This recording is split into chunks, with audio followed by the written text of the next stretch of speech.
AVS Reddy గారు. So, హర్విల్ పాడ్కాస్ట్‌కి స్వాగతం. ప్రేక్షకులకి ఇంకోటి చెప్దాం అనుకుంటున్నాను ఏంటంటే, అదే శ్రోతలకి నేనును డాక్టర్ ఏవిఎస్ రెడ్డి ఇద్దరమును ఆహ్, ఈ ఫార్మా కాంట్రాక్ట్ రీసెర్చ్ ఇండస్ట్రీలోనే చేస్తున్నాం. So, this is full disclosure. So, మేము చెప్తున్న విషయాలు లో మా మా స్వలాభం ఎంత అని గాని, లేకపోతే కాన్‌ఫ్లిక్ట్ ఆఫ్ ఇంట్రెస్ట్ ఏదని గాని అది శ్రోతలే నిర్ణయించుకోవాలి. సో, ఇప్పుడు న్యూ డ్రగ్స్ ఎలా కనిపెడతారు, ఎలా కనుక్కుంటారు, అలాగే వాటిని మనుషులకి ఇచ్చే లోపల అది ఎంత రెగ్యులేటరీ ప్రాసెస్ చెక్స్లోంచి ఎలా ఒక ప్రొడక్ట్ మూవ్ అవుతుంది, అలాగే క్లినికల్ ట్రయల్స్ అవసరం ఏంటి, అలాగే అది ఎలా చేస్తారు, ఇలాంటి విషయాలని మనం మాట్లాడుకోబోతున్నాం. కానీ వాటన్నిటికంటే ముందు డాక్టర్ వెంకట్, మీరు మీ స్వపరిచయం క్లుప్తంగా ఇవ్వండి. సో ధన్యవాదాలు నాగ్ గారు, నన్ను ఈ పోడ్కాస్ట్కి పిలిచినందుకు. సో ముందుగా మీ కృతజ్ఞతలు. ఇక నా స్వపరిచయం విషయానికి వస్తే, నా పేరు వెంకట సుబ్బారెడ్డి. నేను పుట్టింది పెరిగింది అంతా ప్రకాశం జిల్లా. తాతయ్య ప్రకాశం జిల్లా కనిగిరి దగ్గర ఎలిమెంటరీ స్కూల్ టీచర్ కింద పనిచేసేవాళ్ళు. సో అక్కడే పుట్టి ఆయన దగ్గరే ప్రాథమిక విద్యాభ్యాసం అంతా ఆయన దగ్గరే జరిగింది. తర్వాత ఇంకా తాతయ్య రిటైర్ అయిపోయిన తర్వాత హాస్టల్లో వేశారు. ఇంకా స్కూలింగ్ అంతా కూడా నరసరావుపేట సిద్ధార్థ రెసిడెన్షియల్ స్కూల్ గుంటూరు జిల్లాలో జరిగింది. తర్వాత ఇంటర్మీడియట్ గుంటూరు వికాస్, ఎంబీబీఎస్ వచ్చేసి విశాఖపట్నం ఆంధ్ర వైద్య కళాశాలలో చేశాను. పీజీ కూడా విశాఖపట్నం ఆంధ్ర వైద్య కళాశాలలోనే చేయటం జరిగిందనమాట. సో ఇది క్లుప్తంగా నా విద్యాభ్యాసం గురించి. ఇక ఉద్యోగ విషయానికి వస్తే, మీరు ఎండి ఫార్మకాలజీలో చేశారు కదా, దానికి ముందు వర్క్ చేసినట్టున్నారు కదా? అవునండి, 2009లో ఎంబీబీఎస్ అయిపోయింది. తర్వాత సెంట్రల్ గవర్నమెంట్కి సంబంధించిన ఒక ఆర్గనైజేషన్లో ఉద్యోగంలో జాయిన్ అవ్వటం జరిగిందనమాట. తర్వాత కొన్ని విధానాలు నాకు నచ్చక గవర్నమెంట్ జాబ్ వదిలేసి ఎవరైతే అవసరంలో ఉన్నారో వాళ్ళకి హెల్ప్ చేద్దాం అనేసి ఉద్దేశంతో భద్రాచలం బేస్గా మెడిసిన్స్ సాన్స్ ఫ్రాంటియర్స్ అని ఒక ఇంటర్నేషనల్ ఆర్గనైజేషన్ ఉంది, డాక్టర్స్ వితౌట్ బార్డర్స్ అంటాము. వీళ్ళు ఎవరైతే పీపుల్కి హెల్త్ కేర్ అవసరం ఉంటుందో, గవర్నమెంట్స్ పట్టించుకొని స్టేజ్లో ఉంటారో వాళ్ళని సెలెక్ట్ చేసుకొని ప్రైమరీ హెల్త్ కేర్ అనేది వాళ్ళకి ఇస్తుంటారు. సో వెళ్ళి ఆ ఆర్గనైజేషన్ ద్వారా ఒక 2 years సో వాళ్ళతోనే ఉండి వాళ్ళకి కొంచెం పర్సనల్ ఇంట్రెస్ట్ కింద ఆత్మసంతృప్తి కోసం అనేది వాళ్ళకి హెల్ప్ చేయటం జరిగింది. తర్వాత ఇంకా అదే సమయంలో ఈ కార్పొరేట్ ఫీల్డ్ అంటే ఒక్కొక్కళ్ళ మనస్తత్వం ఒక్కోలా ఉంటుంది కదా. సో నా మనస్తత్వానికి నేను కార్పొరేట్లో సెట్ అవ్వనేమో అని చెప్పేసి రీసెర్చ్ వైపు ఎంటర్ అవ్వాలని నిర్ణయించుకోవటం జరిగిందనమాట. రీసెర్చ్ వైపు ఎంటర్ అవ్వాలంటే మనకి ఉన్న ఏకైక ఆప్షన్ ఇదర్ మైక్రోబయాలజీ లేదా ఫార్మకాలజీ ఉంటుంది. కార్పొరేట్ కాకుండా మనం ప్యూర్గా రీసెర్చ్ సైడ్లో ఉండొచ్చని, హాస్పిటల్ సైడ్ కాకుండా. సో అందుకని ఫార్మకాలజీ సెలెక్ట్ చేసుకొని అక్కడ పీజీ జాయిన్ అయ్యాను అనమాట. ఆ తర్వాత ఆ విధంగా ఈ ఫీల్డ్లోకి వచ్చేసారు. అదండి. ఓకే. సో ప్రస్తుతం మీరు ఒక ఫార్మా రీసెర్చ్ సంబంధించిన సంస్థలో పనిచేస్తున్నారు కదా? అవునండి, హైదరాబాద్ బేస్డ్గా ఉండే ఒక పెద్ద ఫార్మా కంపెనీలోనే వర్క్ చేస్తున్నాను. ప్రస్తుతానికి బయోసిమిలర్స్, క్యాన్సర్కి సంబంధించిన మాలిక్యూల్స్ ఇవైతే ఉన్నాయో వాటి మీద మేము సంబంధించిన మాలిక్యూల్స్ మీద నేను వర్క్ చేస్తున్నాను. సో ఇక టాపిక్లోకి వస్తే, ఈ న్యూ డ్రగ్స్ అంటే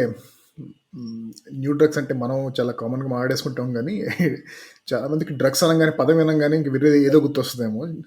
సో మీకు గుర్తొచ్చే డ్రగ్స్ వాటిని రిక్రియేషనల్ డ్రగ్స్ అంటారు, మేము మాట్లాడుకునేది థెరప్యూటిక్ డ్రగ్స్ అంటారు. సో నేను డాక్టర్ వెంకట్ మాట్లాడుకునేవి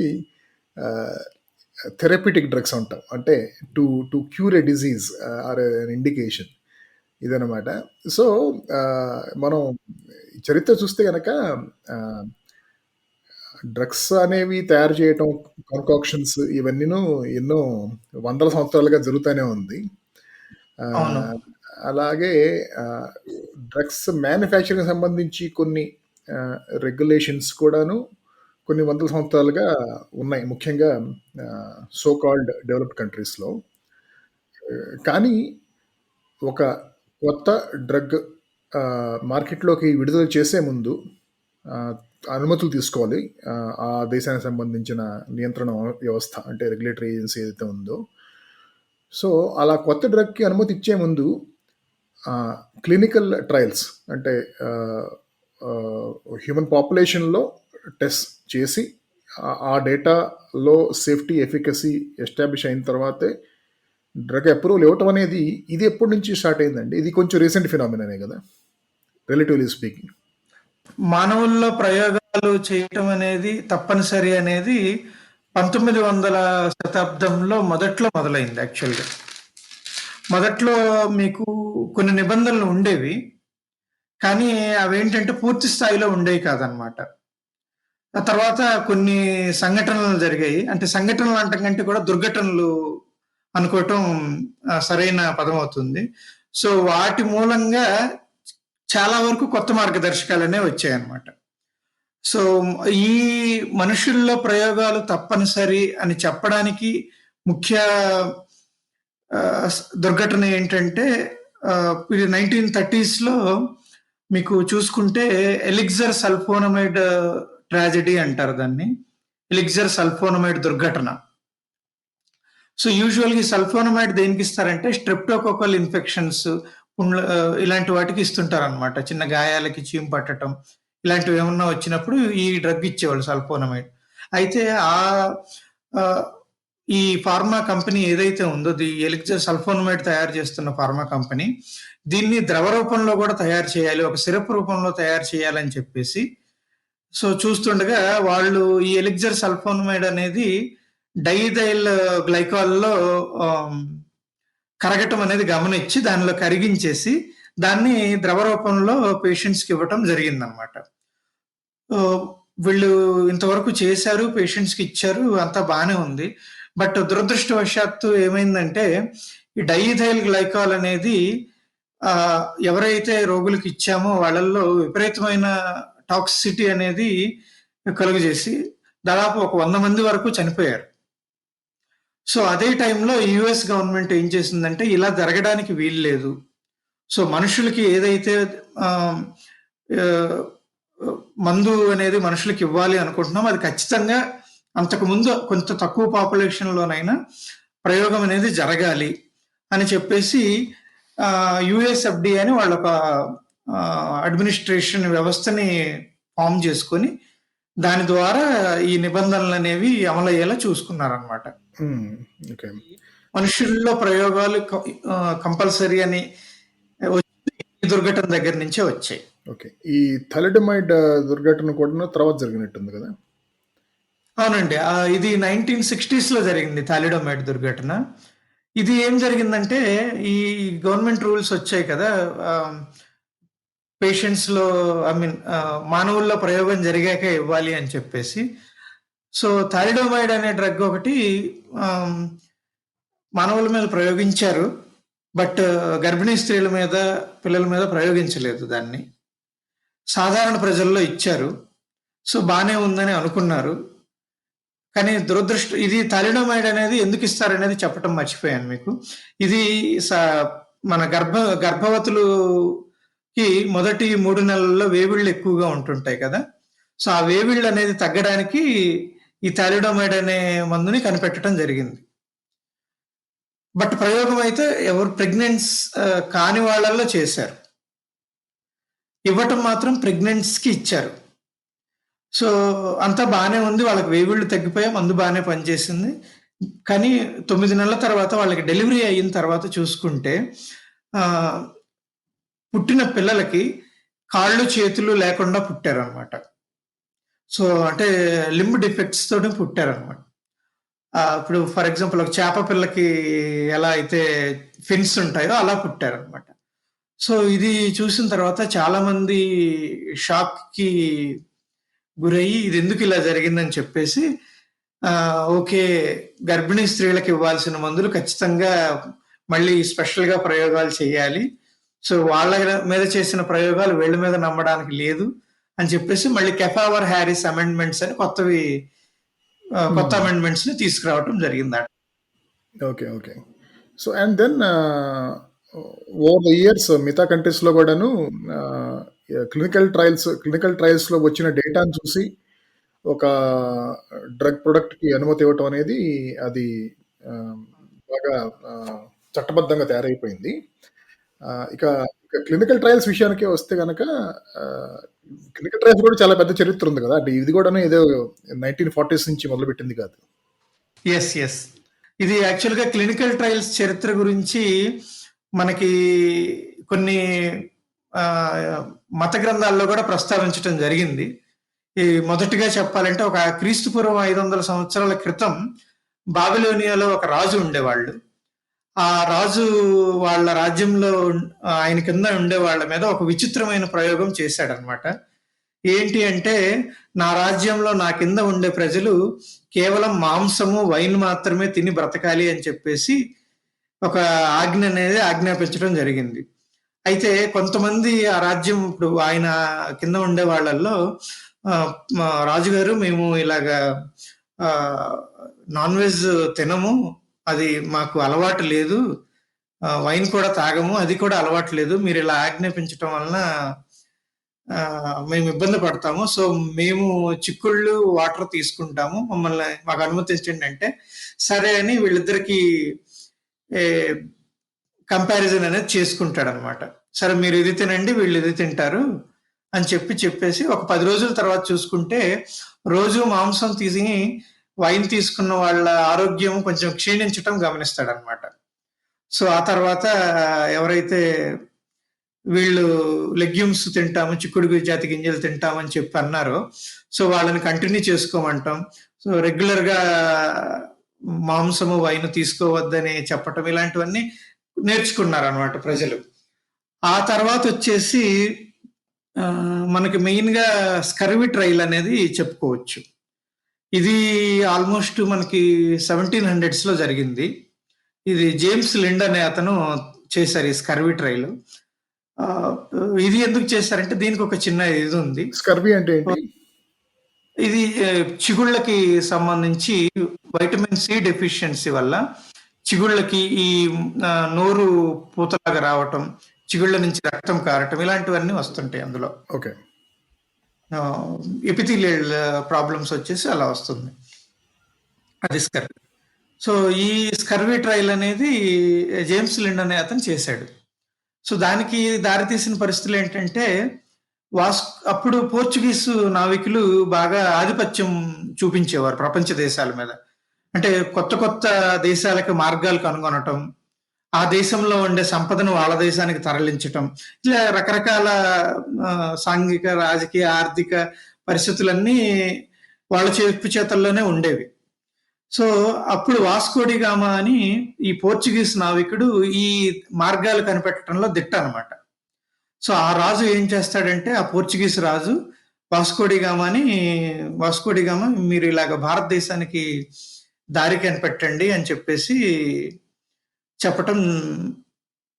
వాస్కోడి గామా వాళ్ళ ఒక 3 పడవల్లో వాళ్ళ పరివారాన్ని అంతా వేసుకొని బయలుదేరతాడు. అయితే దారి మధ్యలో అంటే ఇది దాదాపు ఒక సుదీర్ఘమైన ప్రయాణం. యూరోప్ నుంచి మన భారతదేశానికి ఆఫ్రికా ఏదైతే కర్వ్ ఉంటుందో ఆ కర్వ్ అంతా తిరిగి రావటం అనేది సుదీర్ఘమైన ప్రయాణం కాబట్టి దాని మార్గ మధ్యంలో వీళ్ళకి నోట్లో చిగుర్లలో నుంచి రక్తం రావటం, ఈ నోట్లో పూత పోయటం, ఇలాగా యాంగిల్ ఆఫ్ మౌత్ వీటి దగ్గర ఇవి రావటం అనేది గమనిస్తాడనమాట. ఇదేంటి ఇలా అయింది అనుకుంటున్నాను. అదే యాక్సిడెంటల్ గానే దారిలో ఆగి విశ్రాంతి తీసుకుంటూ ఉంటారు కదా, ఆ టైంలో వాళ్ళకి దొరికిన సిట్రస్ ఫ్రూట్స్ తినటం, అవి తిన్న తర్వాత వీళ్ళకి అవి తగ్గిపోవటం. సో ఇదంతా చూసి తిరిగి దేశానికి దారి కనుక్కొని తిరిగి వాళ్ళ దేశానికి వెళ్ళిన తర్వాత చెప్తాడు రాజుకి. ఇలాగా నావికుల్లో ఈ సమస్య అనేది వస్తుంది, అవి తింటే తగ్గిపోతుంది అనేది ఓవరాల్గా చెప్తాడు. కాకపోతే ఆ తర్వాత రాజుకి వాస్కోడి గామాకి జరిగిన సంఘర్షణల వలన ఇది మరుగున పడిపోయింది. ఆ తర్వాత 200 సంవత్సరాలకి వాస్కోడి గామా దీన్ని, అంటే అప్పటి వరకు జనాల మనసులో ఉంది, అంటే పలానాది తినటం వల్ల పలానా తగ్గిపోతుంది అనేది తెలుస్తుంది. బట్ జేమ్స్ లిండ్ అనే అతను ఏం చేశాడంటే ఒక 12 మంది నావికులను తీసుకొని ఆ నావికులకి ఎవరైతే స్కర్వీతో బాధపడుతున్నారో వాళ్ళని 6 బ్యాచ్ల కింద ఇద్దరిద్దరిద్దరిని డివైడ్ చేసి ఒక్కొక్క బ్యాచ్ ఒక్కొక్కటి ఇచ్చేసి సిట్రస్ ఫ్రూట్స్ ఎవరైతే తీసుకున్నారో వాళ్ళకి తగ్గిపోయిందని అధికారికంగా నిరూపించాడు అనమాట. Okay, so controlled clinical trial. But ఇక్కడ కంట్రోల్డ్ చేశాడు కానీ ర్యాండమైజ్డ్ గా చేయలేదు, బ్లైండెడ్ గా చేయలేదు. బట్ హిస్ ఫస్ట్ ట్రయల్ అని చెప్పుకోవచ్చు మనకి. ఈ తర్వాత అన్ని దేశాలు కూడా నావికులకి సిట్రస్ జ్యూస్ అనేది కంపల్సరీ చేసాయి. ఇది మనకి చరిత్రలో ఉన్న అతిపెద్ద, అంటే ఫస్ట్ రికార్డెడ్ ట్రయల్ అని చెప్పుకోవచ్చు. మీరు ర్యాండమైజ్ అన్నారు కాబట్టి సో ఆ ప్రశ్న కూడా అడుగుతాను. ఈ ర్యాండమైజేషన్ అంటే ఒక క్లినికల్ ట్రయల్ దాని డేటా మనం నమ్మదగిన విధంగా ఉండడానికి యాక్చువల్గా ఆ డిజైన్ ఎలా చేస్తారు క్లినికల్ ట్రయల్ అనేది, దాంట్లో ర్యాండమైజేషన్ అనేది ఒక చాలా ఇంపార్టెంట్ ఆస్పెక్ట్ కదా, అది చెప్పండి కొంచెం. ఫర్ ఎగ్జాంపుల్ ఇప్పుడు నేను ఒక డాక్టర్ని, మీరు ఒక ఫార్మా కంపెనీ ఓనరు, మీరు నాకు ఒక మందు ప్రయోగించమని ఇచ్చారనమాట. సో ఒక 10 మంది మీద చేయమంటారు. సో ఈ 10 మంది అనేది నా దగ్గరికి వచ్చే పేషెంట్సే. అవును, అఫ్ కోర్స్ మీరు ప్రస్తుతం ఉన్న లోకల్ రెగ్యులేషన్స్ ప్రకారం ethics committee approval, Indian national regulatory agency approval తీసుకున్న తర్వాత ఈ 10 మంది మీద ప్రయోగాలు మొదలు పెడతారు. 10 మంది మీద ప్రయోగిస్తారు. యాక్చువల్గా ప్రయోగం అంటే బాగోదేమో, ఎందుకంటే ఎక్స్పెరిమెంట్ అనిపిస్తుంది కదా ప్రయోగం అంటే. ఇది టెస్టింగ్, ఇది పరీక్ష అనుకుందాం. కరెక్టే, వాళ్ళకి ఇస్తాం మనం. కానీ ఇప్పుడు నాకు ఎంత ఇదైనా సరే మానవునికి ఒక విధమైన బయాస్ అనేది ఉంటుంది. అంటే రోజు నా దగ్గరికి వచ్చే పేషెంట్స్ నవ్వుతూ మాట్లాడే వాడితోని నేను ఒక విధంగా మాట్లాడతాను, కొంచెం సీరియస్గా ఉండే వాళ్ళతోని ఒక విధంగా ఉంటాను, లేదు కొంచెం, అంటే రకరకాల మనుషులు ఉంటారు కదా, సో ఎవరికి తగ్గట్టు వాళ్ళని బిహేవ్ చేస్తుంటాం. సో ఒక వ్యక్తి అనేది మనకు పరిచయం అవగానే ఆ వ్యక్తి మీద ఒక అభిప్రాయం అనేది ఏర్పడటం అనేది సహజం. నా దగ్గర కేవలం పరీక్షించడానికి ఇచ్చే మందే ఉండదు, దానితో పాటుగా అది దేంతో కంపేర్ చేయాలి అనేది రిఫరెన్స్ ప్రొడక్ట్ అంటారు దాన్ని, అది ఉంటుంది. కంట్రోల్. సో టెస్ట్ ప్రొడక్ట్ ఉంటుంది, అలాగే కొన్ని చోట్ల ప్లాసిబో కూడా ఉంటుంది అనమాట. సో నేనేం చేస్తాను, నాతో నవ్వుతూ మాట్లాడేవాడికి నేను ఆల్రెడీ అప్పటికే దాని సామర్థ్యాన్ని నిరూపించుకున్న కంట్రోల్డ్ ప్రొడక్ట్ లేదా రిఫరెన్స్ ప్రొడక్ట్ ఇస్తాను. ఎందుకంటే నాకు బాగా కావాల్సిన వ్యక్తి కాబట్టి, నాకు ఆ వ్యక్తి మీద మంచి అభిప్రాయం ఉంది కాబట్టి. అలాగే నాతో ఎవరైతే ఏమి కొంచెం ఇదిగా మాట్లాడతారో వాళ్ళకి నేను ఏదైతే పరీక్షించాలో ఆ మందు ఇచ్చేస్తాను, ఏది లేని వాళ్ళకి నేను ప్లాసిబో ఇస్తాను.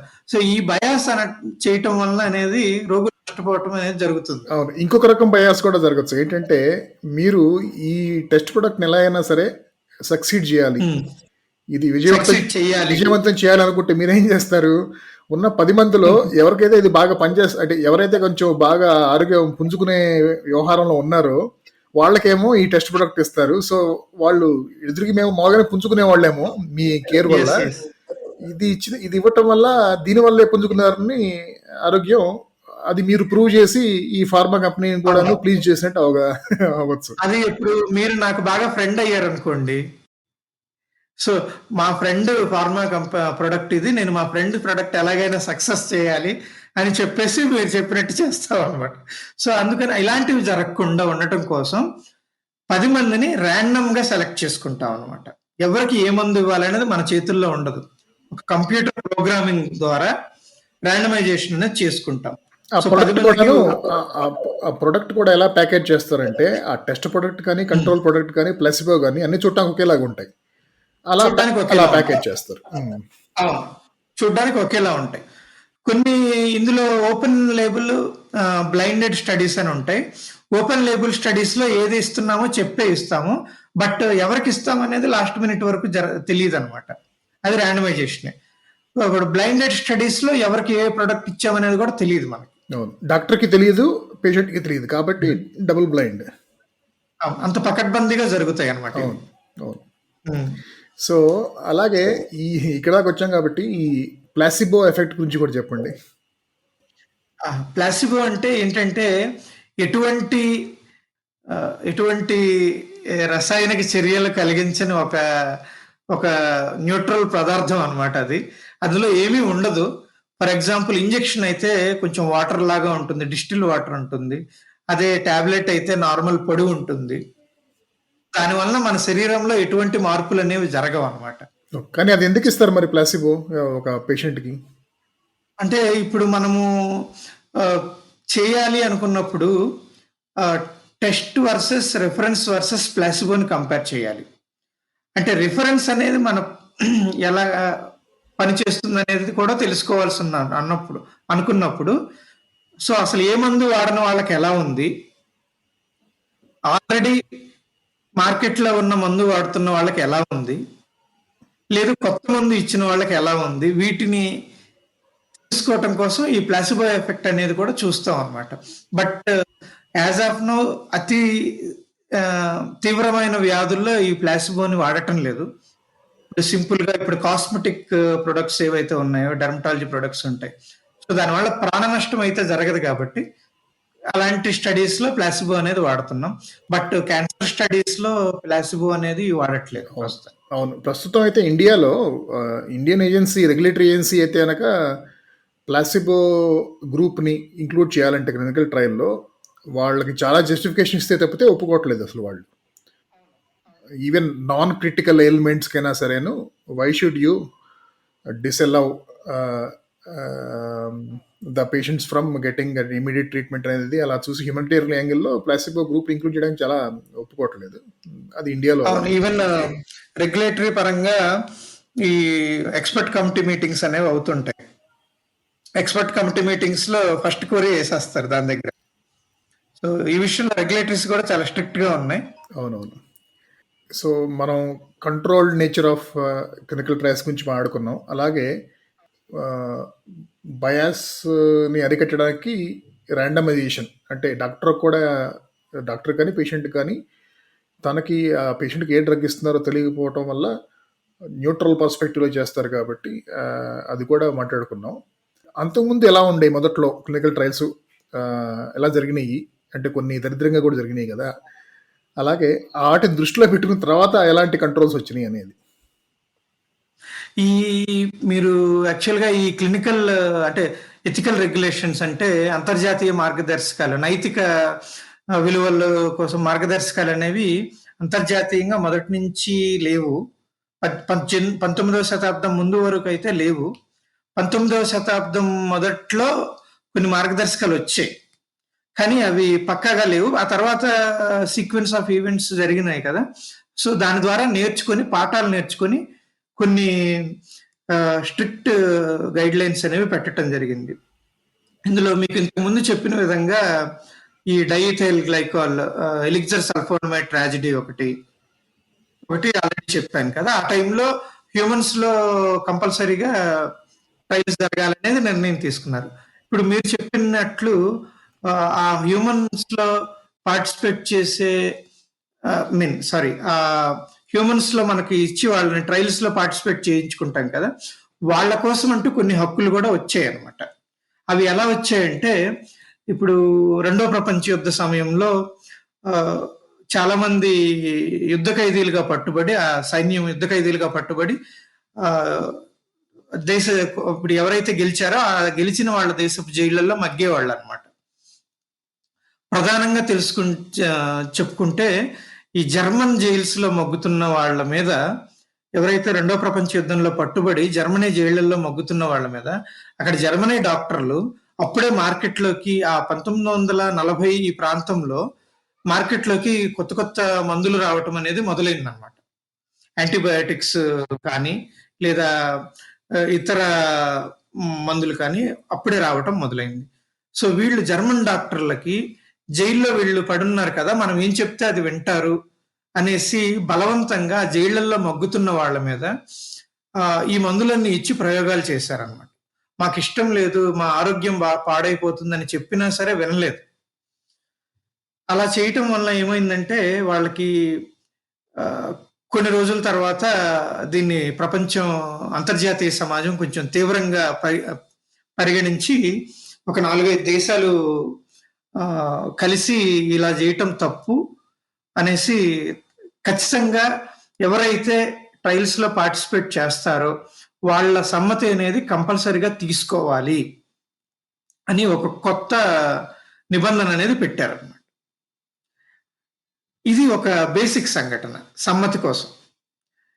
ఇంకొక భయంకరమైన అంటే క్లినికల్ ట్రయల్స్ చరిత్రలోనే అత్యంత హేయమైన చర్య ఒకటి జరిగిందన్నమాట.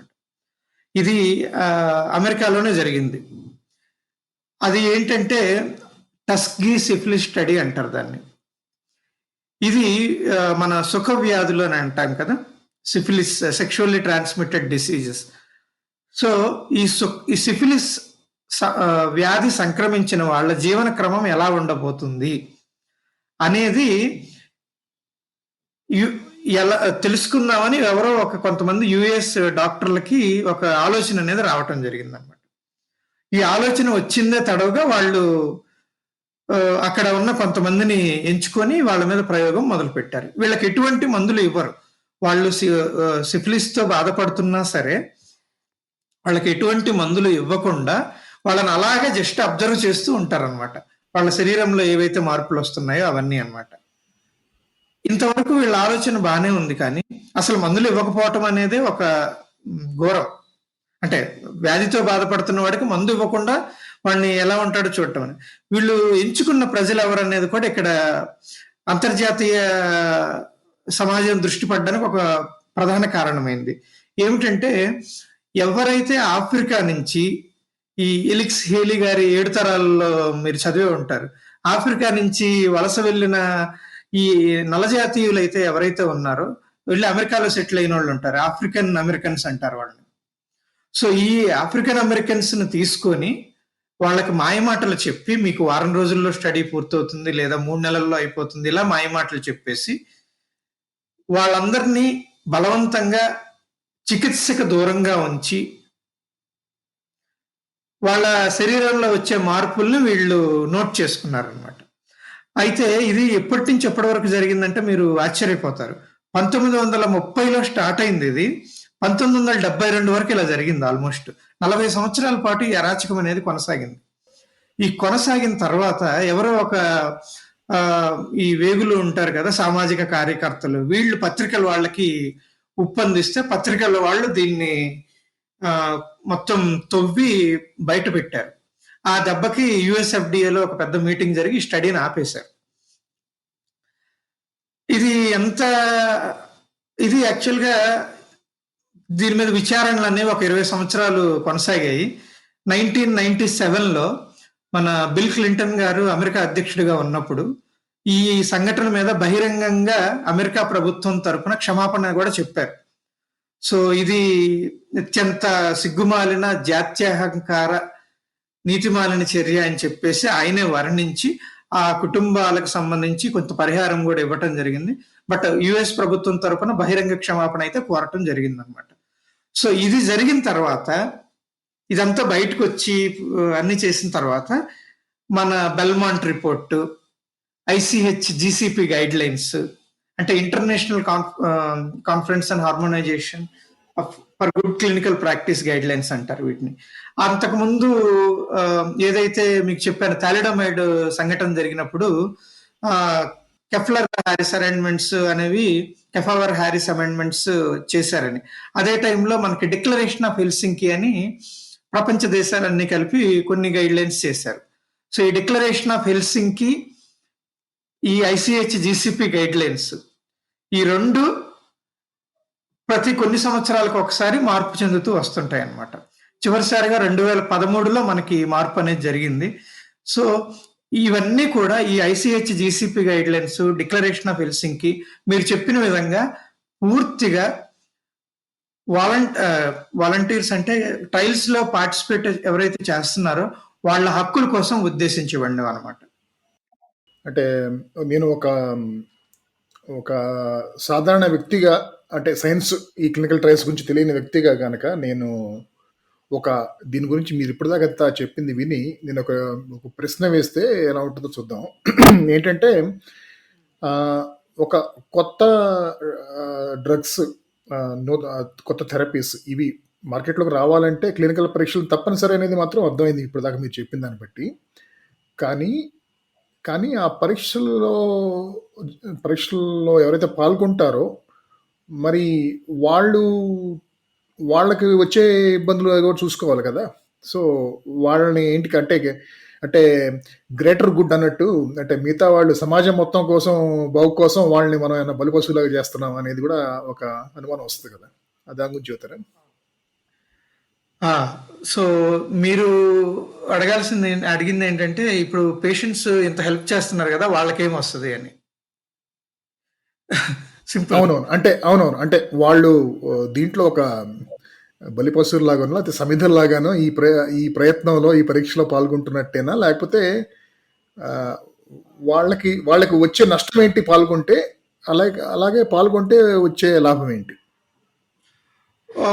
ఒక విధంగా చెప్పాలంటే, మీ ప్రశ్నకి సమాధానం చెప్పాలంటే, ముందు మనిషిలో ఇవ్వడానికి ముందు, రోగిలో ఇవ్వడానికి ముందు, మనిషిలో కూడా కాదు, రోగిలో ఇవ్వడానికి ముందు ఇవి ఎన్ని స్టేజెస్ దాటుకొని వస్తుంది అనేది క్లుప్తంగా చెప్తాను నేను. ముందు ఒక 10,000 లేదా 20,000 కెమికల్ మాలిక్యూల్స్ని తీసుకుంటారు. ఇవన్నీ ఆర్గానిక్ కెమిస్ట్రీ వాళ్ళు ఉంటారు దీనికోసం. వాటన్నిటిని హై థ్రోపుట్ టెక్నాలజీ ద్వారా ఐడెంటిఫై చేసి కొన్ని లీడ్ మాలిక్యూల్స్ని తీసుకొని, లీడ్ మాలిక్యూల్స్ అంటే ఆ 10,000 మాలిక్యూల్స్లో ఒక 4-5 దొరుకుతాయి వీళ్ళకి. అంటే వీళ్ళు తయారు చేసే జబ్బుని క్యూర్ చేసే విధంగా దాని కెమికల్ దీనికి సంబంధించిన విధంగా ఒక 4 మాలిక్యూల్ దొరుకుతాయి. ఇదంతా before giving a drug to A patient ఏం జరుగుతుందని చెప్తున్నాను మీకు.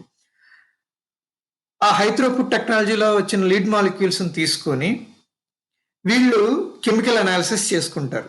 కెమికల్ అనాలిసిస్ లో కూడా వీళ్ళకి మంచి రిజల్ట్స్ వచ్చిన తర్వాత వీటిని తీసుకొని ఇన్విట్రో స్టడీస్ చేస్తారు. ఇన్విట్రో స్టడీస్ చేసిన తర్వాత ఆ టెస్ట్ ట్యూబ్స్ లో ఒక రకమైన కొన్ని మాలిక్యూల్స్ పక్కకి వెళ్ళిపోతాయి. తరువాత ప్రీ క్లినికల్ స్టడీస్ అంటారు. అంటే చిన్న ఎనిమల్స్ ఉంటాయి కదా, మౌస్, ర్యాట్స్ లేదా గినియా పిగ్స్, ఇలాంటి వాటిల్లో ఏ డిసీజ్కి సంబంధించి కొన్ని మోడల్స్ ఉన్నాయి. అవి చెప్పినా ఇప్పుడు అర్థం కాదు. అంటే డిసీజ్ మోడల్స్ ఉంటాయి అన్నమాట. ఏ మోడల్కి ఏ ఎనిమల్ సెట్ అవుతుంది, ఏ డిసీజ్కి ఏదని. సో ఆ ఎనిమల్స్ లో ప్రయోగాలు జరుగుతాయి. ప్రీ క్లినికల్ స్టేజెస్ అంటారు అనమాట ఎనిమల్ స్టడీస్. ఎనిమల్ స్టడీస్ లో అన్ని పాస్ అయిన తర్వాత 1-2 మాలిక్యూల్స్ బయటకు వస్తాయి. వాటిని ఫస్ట్ మనుషుల్లో మైక్రోడోస్ స్టడీస్ అని చెప్పి చేస్తాం అనమాట. అంటే ఒక 100 mg టాబ్లెట్ ని ఒక పేషెంట్ కి ఇచ్చే ముందు ఫస్ట్ దాన్ని 0.1 mg ఇస్తాం. అంటే 1000th of the original dose ఇస్తాం అనమాట. వీటినే మైక్రోడోస్ స్టడీస్ అంటారు, phase 0 స్టడీస్ అంటారు. ఆ తర్వాత phase 1 ఇక్కడ కూడా సంతృప్తికరమైన ఫలితాలు వస్తే phase 1కి వెళ్తాం. phase 1లో మీకు డోస్ ఎస్కలేషన్ స్టడీస్ ఉంటాయి, లేదా డోస్ మోడిఫికేషన్ స్టడీస్ ఉంటాయి, తర్వాత డోస్ పీకే-పీడీ స్టడీస్ ఉంటాయి. సో ఇక్కడ కొంచెం డోస్ పెంచి ఇవ్వటం జరుగుతుంది అనమాట. అంటే తీసుకున్న వాళ్ళనే, ఇది కూడా హెల్దీ పేషెంట్స్ లోనే చేస్తాం. హెల్దీ పేషెంట్స్ అనటం కంటే హెల్దీ వాలంటీర్స్ లో చేస్తాం. అంత ఆరోగ్యంగా ఉన్న వాళ్ళకి కొంచెం మందులు ఇచ్చి ప్రయోగించడం అనేది జరుగుతుంది. ఎందుకంటే మీకు ఇంతకుముందు చెప్పాను, ఎలిక్సర్ సల్ఫోనమైడ్ ట్రాజెడీ డైరెక్ట్ గా ప్రయోగించకుండా ఇవ్వటం వల్ల 100 మంది చనిపోయారు.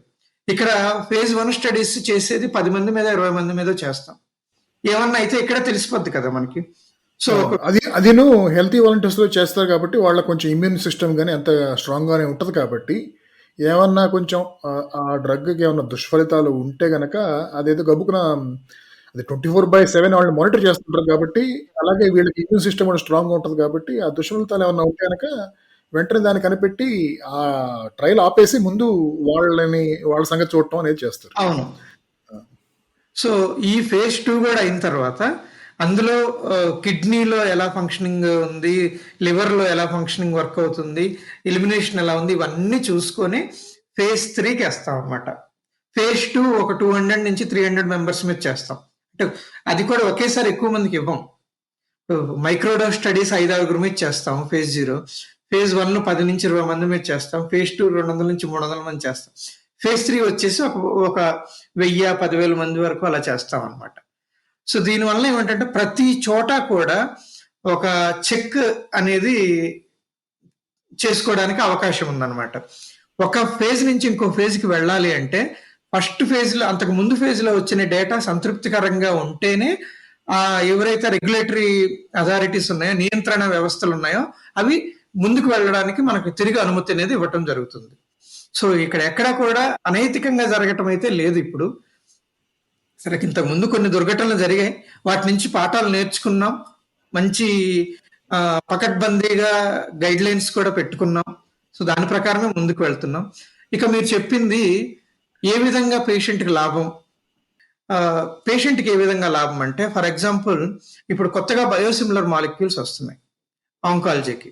ఆల్రెడీ ఒక స్టేజ్, ఫైనల్ స్టేజ్లో, end stage breast cancer patient ఒకరిని తీసుకున్నాం అనుకోండి, అంటే చివరి స్టేజ్లో ఉంటుంది అనమాట. సో పేషెంట్ ఇంకొక 6 నెలల్లో చనిపోతారు.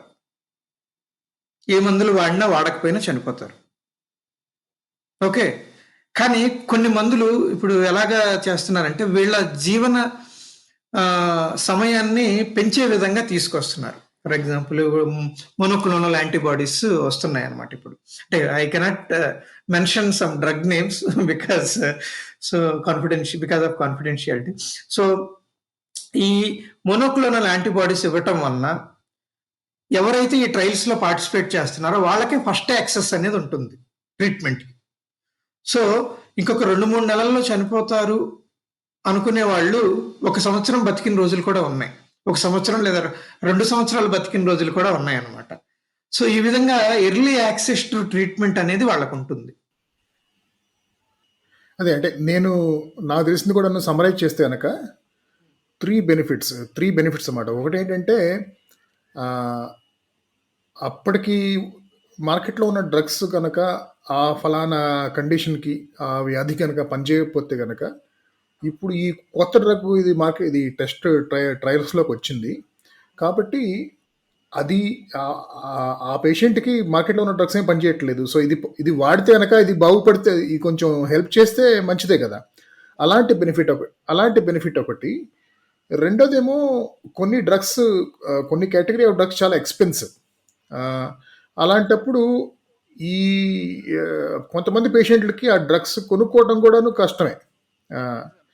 అలాంటప్పుడు వీళ్ళు ట్రయల్స్లో పార్టిసిపేట్ చేయటం వల్ల వాళ్ళకి కంపాషనేట్ యూజ్ కోసం, అంటే ట్రయల్లో అంతకాలం విడిదిరిగి వాళ్ళకి ఆ డ్రగ్స్, అంటే టెస్ట్ కానీ లేకపోతే ఆల్రెడీ మార్కెట్లో ఉన్న డ్రగ్ కానీ ర్యాండమైజ్ చేసేస్తారు.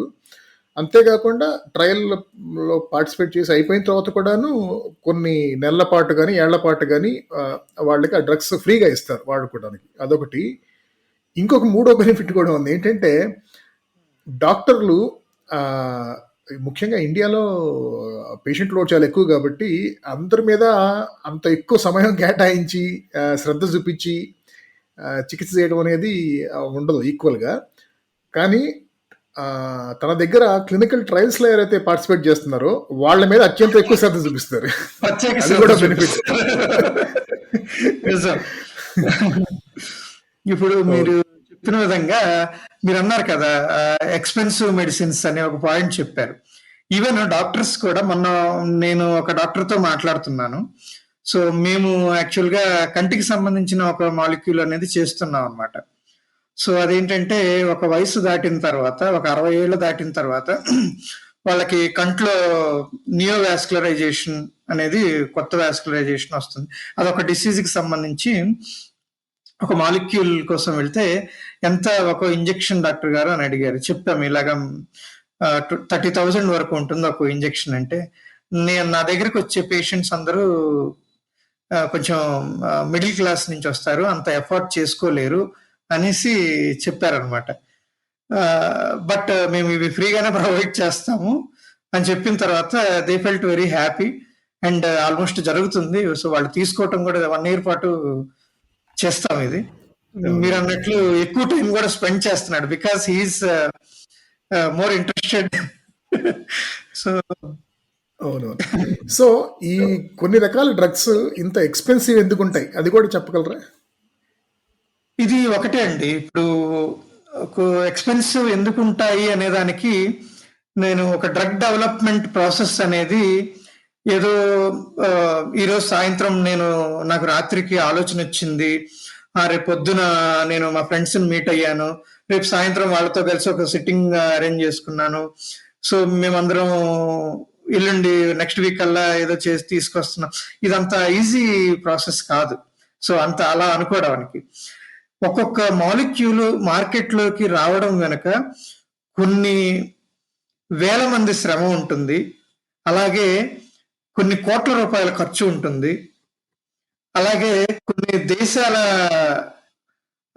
ప్రజల త్యాగం కూడా ఉంటుంది. ఏదైతే ఇప్పుడు ట్రయల్స్ లో పార్టిసిపేట్ చేస్తున్నారో అది వాళ్ళందరూ ఒక విధంగా చెప్పాలంటే వాళ్ళు మిగిలిన ప్రజానికం బాగుండటం కోసం వీళ్ళు త్యాగం చేస్తున్నట్టు లెక్క. అలాగే అదే మంచిదే అది యాక్చువల్ గా. ఒక మాలిక్యూల్ మీకు చెప్పిన హై థ్రోపుట్ టెక్నాలజీ నుంచి ఈ ఫైనల్ గా phase 3 స్టడీ కంప్లీట్ అవ్వడానికి ఒక్కొక్క మాలిక్యూల్ కి 12 సంవత్సరాల వరకు పడుతుందండి యావరేజ్ మీద. ఇప్పటి వరకు ప్రపంచంలో జరిగిన ట్రయల్స్ కానీ కనిపెట్టిన మందులు కానీ వాటికి పట్టిన సమయం యావరేజ్ గా 12 సంవత్సరాల వరకు పడుతుంది. ఒక 4 సంవత్సరాలు ల్యాబ్ లో ప్రీ క్లినికల్లో ఇలా అయితే మిగిలిన 8 సంవత్సరాలు ఈ phase 0 నుంచి 1, 2, 3, 4 ఇవన్నీ అవ్వడానికి దాదాపు 8 సంవత్సరాల వరకు పడుతుంది. సో ఆ 8 సంవత్సరాల పాటు ఆ మాలిక్యూల్ మీద ఆ కంపెనీకి ₹1 కూడా లాభం అనేది ఉండదు. ఓకే, సో జస్ట్ కంప్లీట్ గా ఇన్వెస్ట్మెంట్ అనేది చేస్తుంటారు. అది కాకుండా ఒక మాలిక్యూల్ అనేది తయారు చేయడానికి ఒక కంపెనీకి ఆల్మోస్ట్ మన భారతదేశ కరెన్సీలో చెప్పుకోవాలంటే 200 కోట్ల రూపాయలు ఖర్చు అవుతుంది ఒక మాలిక్యూల్ కి. సింపుల్. నేను ఒక స్టాట్ చూస్తున్నానండి, టఫ్స్ యూనివర్సిటీ వాళ్ళది ఏదో data point. Okay, on average 200, కాకపోతే that includes the drugs who fail during the development process. మనం అంటే ఉజ్జాయింపుకి చెప్పాలంటే మనం చూసే ఒక ప్రతి సక్సెస్ఫుల్ డ్రగ్ ఒకటి ఉంటే అలాంటి ఒక 100 మధ్యలో ఫెయిల్ అయిపోయి ఉంటాయి. వాటికి సంబంధించిన కాస్ట్ కూడాను ఆ కంపెనీస్ ఈ సక్సెస్ఫుల్ డ్రగ్ నుంచి రాబట్టుకోవాలి. అంతే కదండి. అవునవును. ఇప్పుడు మనం ఒక వ్యాపారం చేస్తున్నామంటే వ్యాపారంలో వచ్చిన నష్టాలని మనం అమ్ముకునే వస్తువుల లాభాలతో భర్తీ చేసుకోవాలి. ఇప్పుడు ఎవరు ఒకటి నిజం మాట్లాడుకుంటే ఏ కార్పొరేట్ కంపెనీ కూడా ప్రజా సేవ ఇది అనేది ఉండదు. ఓకే, కార్పొరేట్ హెల్పింగ్ అనేది చేస్తారు కానీ అటు వాళ్ళు బిజినెస్ చేసుకుంటున్నారు, అదే విధంగా కొత్త మాలిక్యూల్స్ తీసుకొచ్చి సమాజానికి ఎంతో కొంత హెల్ప్ చేస్తున్నారు. ఆ విధంగా మనం అనుకోవాలి.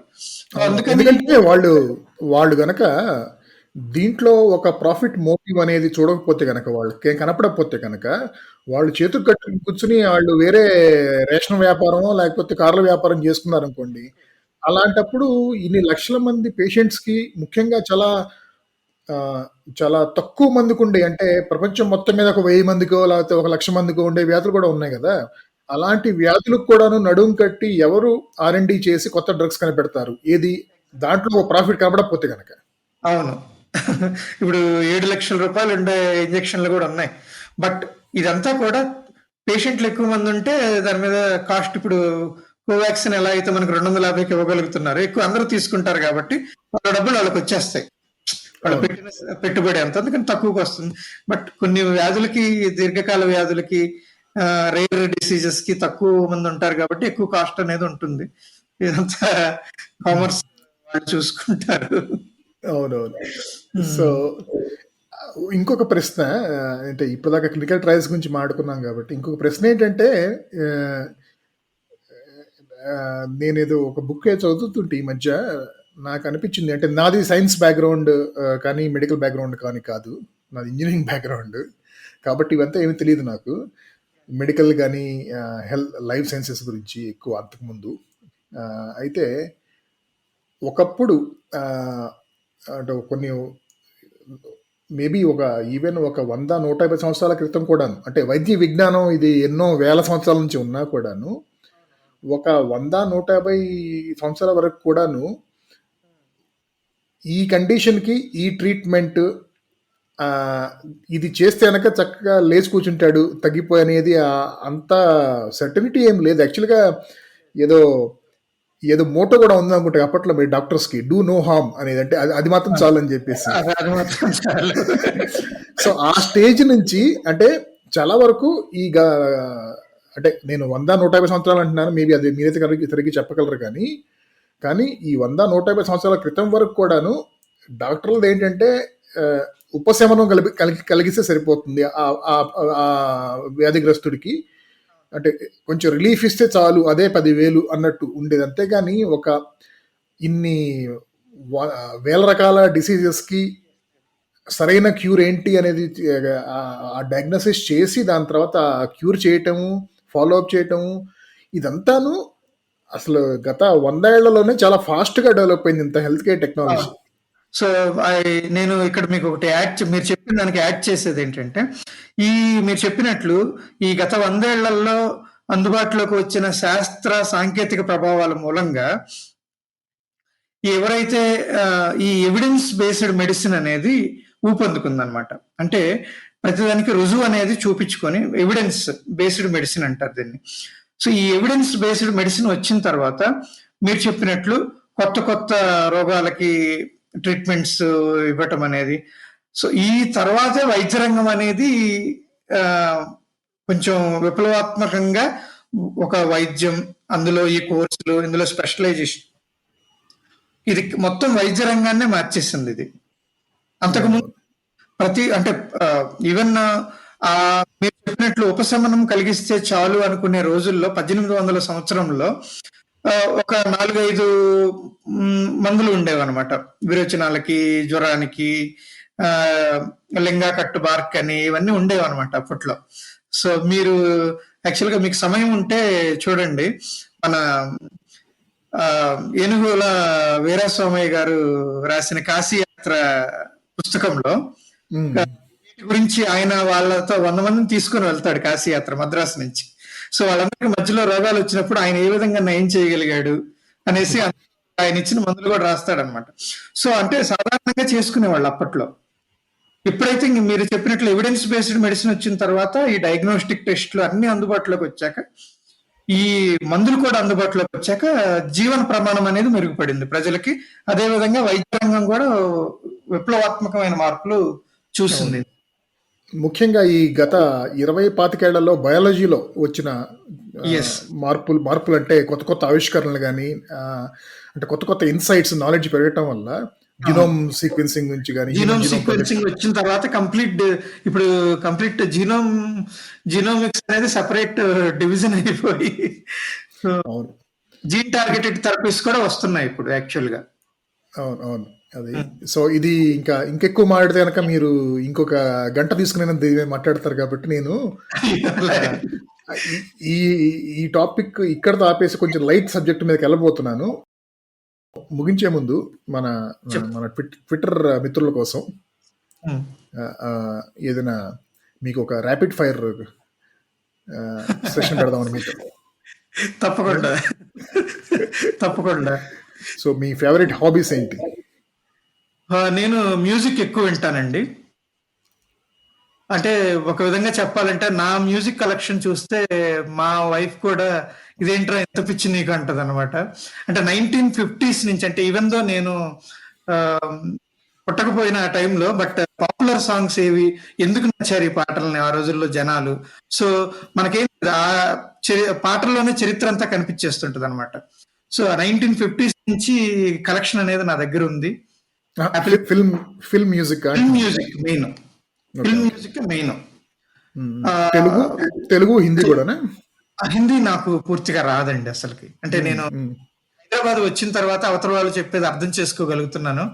వృత్తిపరంగా కొంచెం ఇప్పుడు అవసరం పడుతుంది కాబట్టి కొంచెం కొంచెం నేర్చుకుంటున్నాను.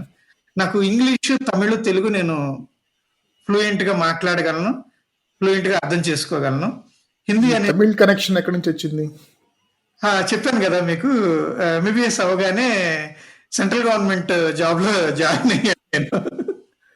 సో అక్కడ ఒక సంవత్సరం పాటు ఉన్నాను. సో రోజు రోగులతో మాట్లాడుతుంటాం కదా, ఆ, సో దానివల్ల అవునవును. కొంచెం 3-4 నెలల్లోనే పూర్తిగా వచ్చేసింది. గ్రాంధికము అది రాకపోయినా వాడుక భాష మొత్తం నేను పూర్తిగా అర్థం చేసుకోగలను. పుస్తకాలు కూడా చదువుతుంటాను.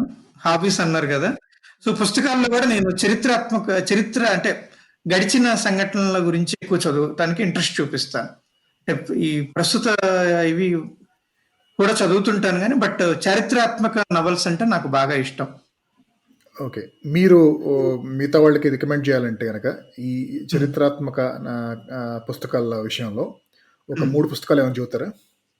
ఆ, ఒకటి ఆ, బండి నారాయణ స్వామి గారు రాసిన ఇది ఉంది, ఇది మన సప్తభూమి, ఓకే. రాయలసీమ చరిత్ర, అనంతపూర్ యొక్క సాంఘిక పరిస్థితుల మీద ఆయన పాపం అంటే బాగా ఒక 100 సంవత్సరాలు కనిపెట్టుకొని రాసినట్లు చాలా బాగా రాశారు.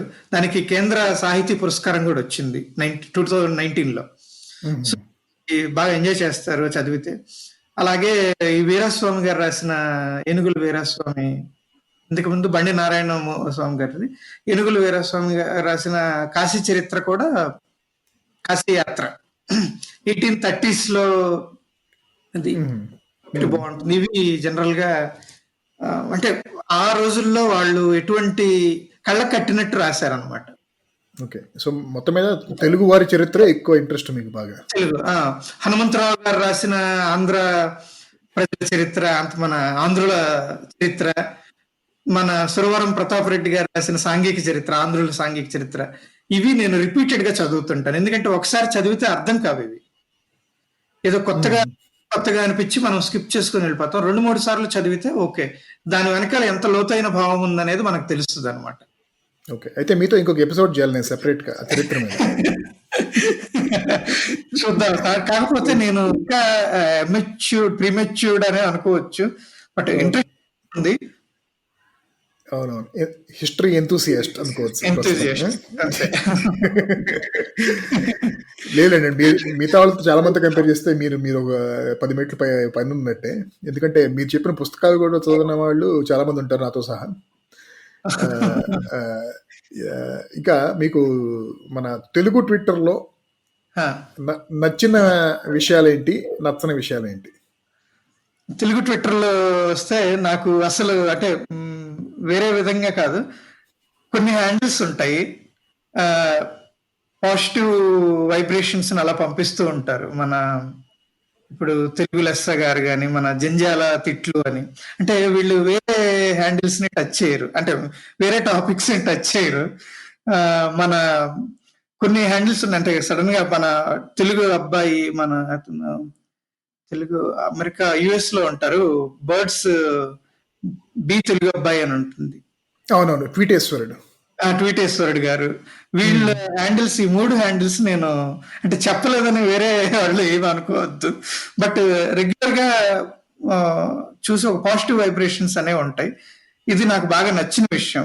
మన తెలుగు అమ్మాయి హ్యాండిల్ గాని, తెలుగు అబ్బాయి గారు గాని, మన జంధ్యాల గారు గాని, అంటే వీళ్ళు ప్రతిదాన్ని నేను సరదా తత్వాన్ని ఇష్టపడే మనిషిని. సో వీళ్ళ ద్వారా నేను ఎక్కువ రోజులు అనేది ఫస్ట్ లో డార్మెంట్ గా ఉండేవాడిని, యాక్టివ్ అయ్యాను అనమాట వీళ్ళ ద్వారా. ఓకే. సో కొన్ని తెలుగు హ్యాండిల్స్ ద్వారా వచ్చే పాజిటివిటీ మీకు బాగా నచ్చుతుంది, తెలుగు బాగా నచ్చుతుంది. అలాగే ఇంకా కొన్ని హ్యాండిల్స్ ఉన్నాయి, బట్ వాళ్ళు తెలుగులో ట్వీట్ చేయరు, అందుకని ఎక్కువ ఫాలో అవను. తెలుగులో ట్వీట్ చేసే వాళ్ళ హ్యాండిల్స్ ఎక్కువ ఫాలో అవుతుంటాను. ఏంటంటే చర్చ అనేది చర్చలాగా జరగాలి, కానీ దురదృష్టవశాత్తు మన తెలుగు ట్విట్టర్‌లో చర్చలాగా ముగించదు. చర్చ యుద్ధంలాగా ముగుస్తుందనమాట. సో, అది ఒక్కటే. అంటే ఇప్పుడు మీ అభిప్రాయం చెప్పుకునే హక్కు మీకుంది. నా అభిప్రాయం చెప్పుకునే హక్కు నాకుంది. ఎవరి అభిప్రాయాలు వాళ్ళు చెప్పుకోవచ్చు. అది వాళ్ళ వ్యక్తిగత అభిప్రాయం. సో, మనం ఒక అభిప్రాయం చెప్పిన వెంటనే మీరు పలానా అని ముద్ర వేసి దాన్ని చూసుకోవటం అనేది నాకు కొంచెం ఇష్టం ఉండదు. దానికని నేను దూరంగా ఉంటాననమాట దానికి. అవునవును. సోషల్ మీడియాలో అది ఎక్కువ ఉందిలేండి. ఏంటంటే, మనం చెప్పేది కొంచెం సగం వంతో, పావు వంతు వినగానే ఇంక ఆపేయి. నువ్వేంటో నాకు అర్థమైపోయింది. ఇది నీ బ్రాండ్. ఆ! నువ్వు ఫలానా లేబుల్ ఇది నీది. కాబట్టి ఇక నువ్వు చెప్పక్కర్లేదు. నేను చెబుతా. నువ్వేం చెబుదాం అనుకుంటున్నావు నేనే చెప్పేస్తా అని చెప్పేసి మన తరపున కూడా వాళ్ళే మాట్లాడేసుకుని, వాళ్ళ తరపు కూడా వాళ్ళే మాట్లాడేసుకుని గొడవపెట్టి వెళ్ళిపోతూ ఉంటారు. యాక్చువల్‌గా నేను అనుకున్నది ఏంటంటే అండి, ట్విట్టర్‌లో చదువుకున్న వాళ్ళు ఎక్కువ ఉన్నారు. సో, ఇలాంటివేమి జరగవని అనుకున్నారు ఫస్ట్. కానీ ఈ కులాల గొడవలు కూడా జరుగుతున్నాయంటే మనము అర్థం చేసుకోవాలి. ఇది కొంచెం నచ్చదనమాట. ఫ్యాన్ వార్స్ నచ్చదండి. అంటే నీ హీరో నువ్వు గొప్పగా చెప్పుకో.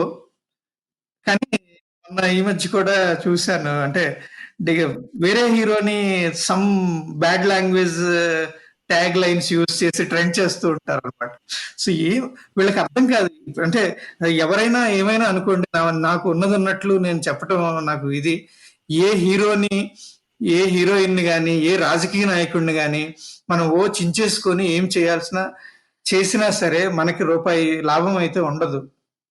ఆ ప్రొడక్టివ్ టైం ఏదో మన ఫ్యామిలీతో పెడితే మనం, అంటే you being Twitter for a while, but అదే పనిగా కొట్టుకోవాల్సిన అవసరం అయితే లేదు, వదిలేయటమే. ఎందుకంటే మనం చరిత్ర చూసుకుంటే రాజుల గురించి చెప్పుకుంటారు కానీ ప్రజల గురించి ఎవరు చెప్పుకోరండి.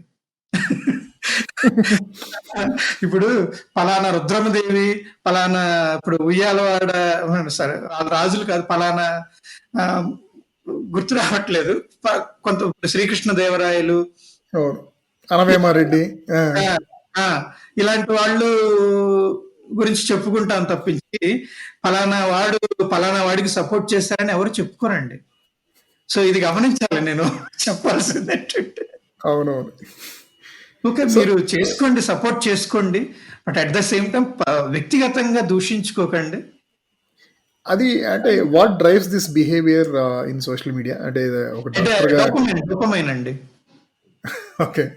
ఇప్పుడు ఫర్ ఎగ్జాంపుల్ నేను పేర్లు మెన్షన్ చేసుకోదలుచుకోలేదు. నేను అధికారంలో ఉన్న పార్టీకి సపోర్ట్ చేశాను అనుకోండి, నాకు ఎక్కువ లైక్స్ వస్తాయి. ఓకే, ఎందుకంటే అంటే నాకు పూర్తిగా తెలియదు, ఐటీ సెల్స్ ఏవో ఉంటాయి, వాటిని డ్రైవ్ చేస్తుంటాయి. లేదా ప్రతిపక్షంలో ఉన్న పార్టీకి నేను సపోర్ట్ చేస్తే నాకు ఎక్కువ లైక్స్ వస్తాయి. సో దీనివల్ల ఏమైందంటే, ఓకే నేను చెప్పింది అందరూ అంగీకరిస్తున్నారు అనేసి నాకు ఒక డోపమైన్ రష్ అనేది స్టార్ట్ అవుతుంది అనమాట. సో అంతకు మించి అని చెప్పేసి ఇంకొంచెం ఎక్కువ ఇది చేయడానికి అనేది ప్రయత్నిస్తూ అలాగా శృతి మించిపోతుంది అనమాట. అవును, అంటే ఇది ఒక రకంగా మొలగ చెట్టు ఎక్కించడం అనమాట. మనం ఎక్కటమే, మనం ఎక్కుతున్నాం వాళ్ళని చూసి. ఒకటే సార్, అభిప్రాయం చెప్పుకోండి. కొన్ని హ్యాండిల్స్ ఉన్నాయి. ఇప్పుడు కొంతమంది వాళ్ళు చెప్పాలనుకున్నది చెప్పేస్తారు. ఇప్పుడు అది ఏ పార్టీకి అనుకూలంగానైనా చెప్తారు, అందులో తప్పు లేదు. బట్ బూతులతో విరుచుకుపడే హ్యాండిల్స్ మాత్రం నాకు కొంచెం దూరంగా పెడతాను నేను. గుడ్. సో మరొకసారి మీకు ధన్యవాదాలు డాక్టర్ వెంకట్. ఈ అవకాశం వచ్చినందుకు మీకు కూడా కృతజ్ఞతలు నాగ్ గారు. సో మీ అందరికీ ఉపయోగపడుతుందని అనుకుంటున్నాము ఈ మేము చర్చించుకున్న సమాచారం. సో అందరికీ నమస్కారం, ధన్యవాదాలు.